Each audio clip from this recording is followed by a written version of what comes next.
Hi everybody, my name is Shannon and welcome to my channel, Another Yarn. Thank you so much for joining me today. I greatly appreciate it. If this is your first time, it's a great day to be here.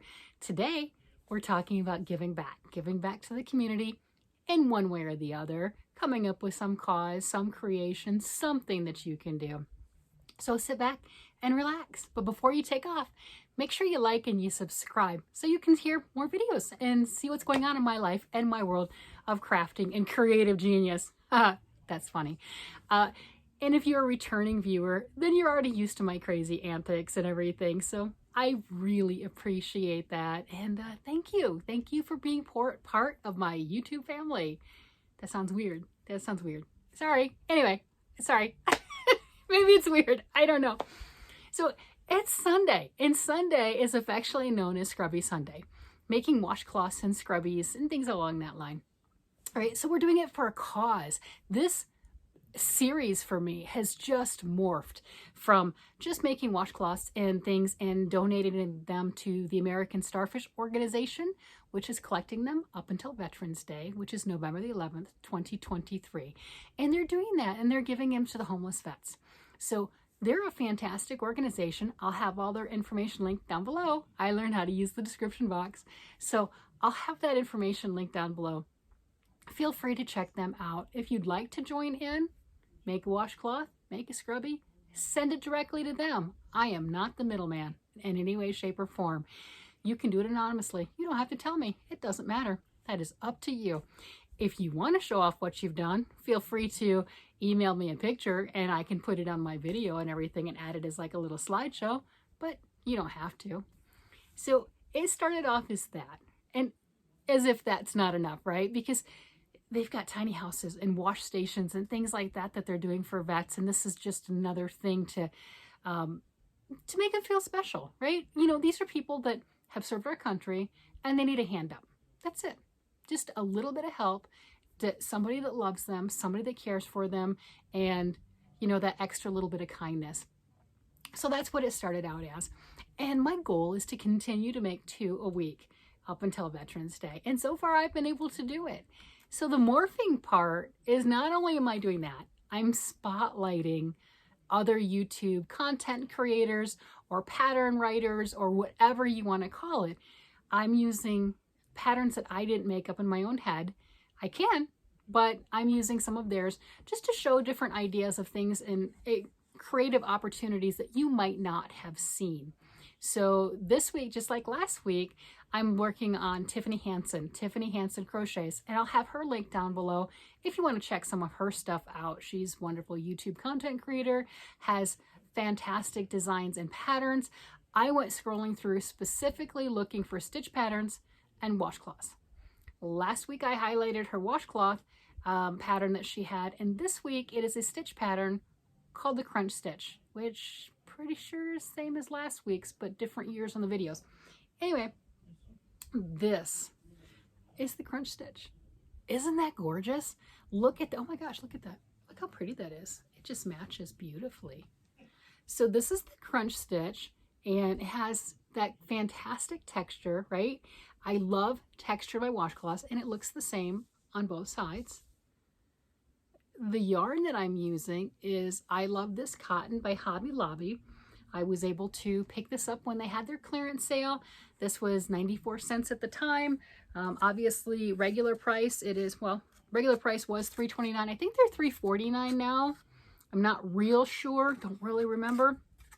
So this one was cotton candy, very pretty. They are 3 ounces, 85 grams, 153 yards, 100% cotton.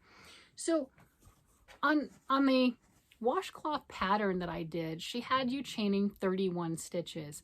And I did that for the first cloth.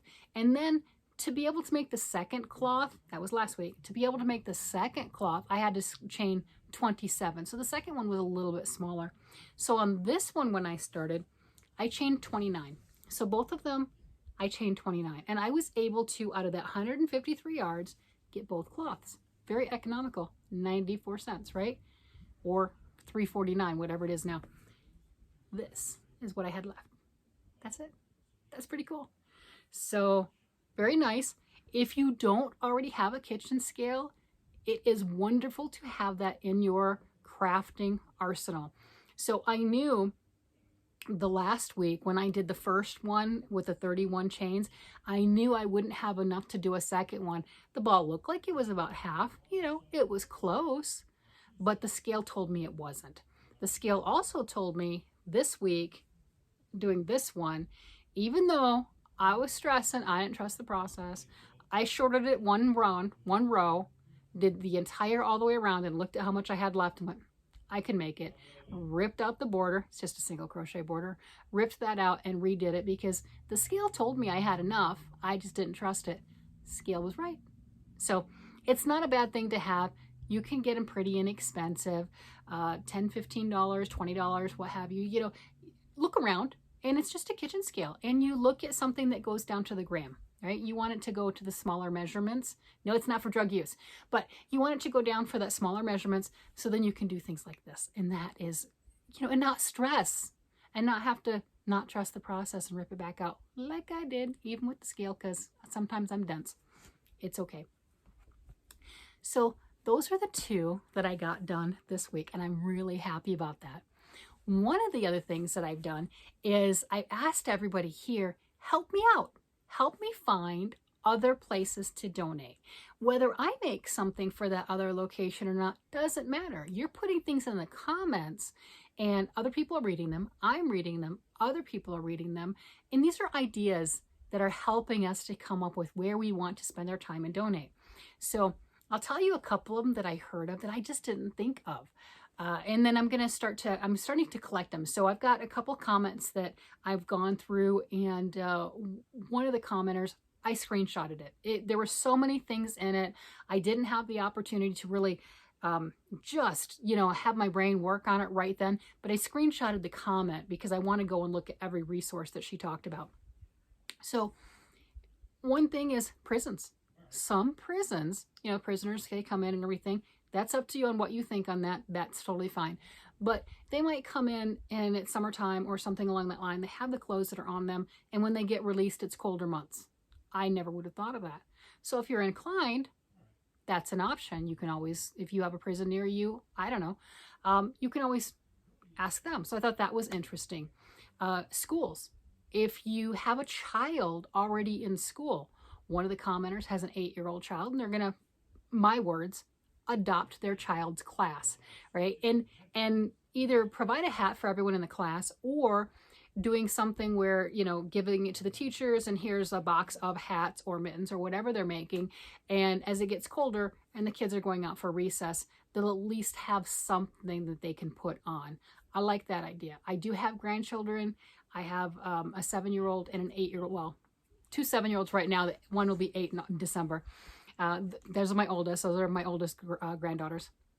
But they're in school, and that's an option to be able to adopt one of their classes. And I don't know why I didn't think of it, because I know when I was in Maryland, I was donating hats to one of the local yarn stores, and they were taking them to the Baltimore school district, and they were handing out 500 to 600 hats every year to the different kids in their classes, and it was a big deal.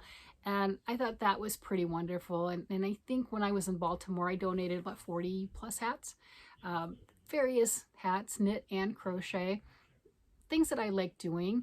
I tend to use hats as like an in-between project.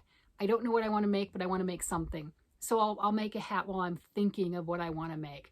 So I can, at times of the year, end up with an abundance of hats. I don't need that many, right? So I thought that was a great opportunity. So you can adopt a class, maybe contact the school system. So we always talk about, too, senior centers. All right. Have you visited your senior center? I haven't. I'm 54. I saw on their sign, I qualify. That's right. So I did talk to some of the ladies. There was an art festival going on and the seniors had a booth. So I did talk to some of them over this last week, right? It's been a week now, holy cow. But they were telling me some different programs that they do for the knitting and the crocheting and in different opportunities. So I'm going to have to go check that out. I think they were saying like Wednesdays and Fridays at 1 o'clock, they have different meetings. I'm going to have to go check it out and see what other opportunities that I can do. So that's a good one. If you have any assisted living housing in your area or that's close to you, local's best because you don't have shipping, right? And then you're helping your community. Not that other communities aren't great, because they are, but you're helping your community and saving on shipping. So contact the assisted living centers, the senior centers, the NICUs. We're familiar with that more for, everyone thinks of the baby hats, but contact those. There's a lot of different hospitals. There's a lot of different facilities. Cancer centers, that was an interesting one. So with the cancer centers and, the treatment facilities are saying they're very cold. So you want to have those beanies, you want to have those hats, contact them to see what they'll accept, what they'll take, different fibers, because some places are a little bit more stringent than others. Don't know, that's okay. But those are some of the different local options. There's a lot of options that we've heard of that are bigger. Knitted knockers. That one I think a lot of us may or may not have heard about, and that's where you're knitting breast prosthesis, right? They're like triangles almost. They're really kind of, it's like, that works, but whatever.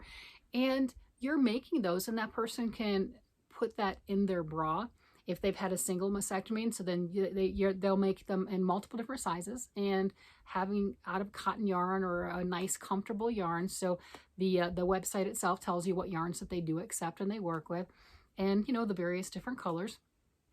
So I thought that was just a wonderful one, and I have donated to that organization in the past. But that's one. If you don't have a local one, I've had different yarn stores that collect for those items. But if you don't have a local one, that's an online resource. The Linus Project is another online resource, and they're blankets for underprivileged kids. There's different things that way. And I want you to tell me the things that you know that are local or things that you mail off to. And I'd like to do a video of just that and link everything down below that we have, and kind of have that as a growing list. So even if you're not interested in one of those or the other, maybe there's something on there that'll at least pique your interest, and you can go find more information about that and share it with everyone else. If you find an opportunity, one thing I've noticed about this community, whether you're dealing with vets, dealing with prisoners, dealing with children, cancer patients, babies, whatever it is, wherever your passion is, the crafting community can be so loving and so generous and so giving of their time and their energy and their resources. And I appreciate everybody who makes something, whether it's for the American Starfish Organization or any organization, or, another one. I'm in Colorado and it gets cold, right? There's a lot of states that get cold, and there's a lot of different areas that there might be homeless, there might be underprivileged, there might be something along that line. If you make hats, keep some in your car. If an opportunity comes up, hand a hat out to a stranger. There you go. You can just give things at the source as far as that. It doesn't have to be an organization. I call those targets of opportunity. So there's just lots of different ways that you can be a blessing in somebody's life. And I think that's what the world needs, a little bit more, just a few more blessings. All right, everybody, I'm going to go ahead and let you go and work on other projects and try to compile this list. Please give me any more suggestions, and I'd like to do links. Thank you very much. I'll do the links, but I'd like to do some links and everything to make it easier on all of us. Thanks for joining me. You have a great day, night, evening, whatever it happens to be. Bye-bye.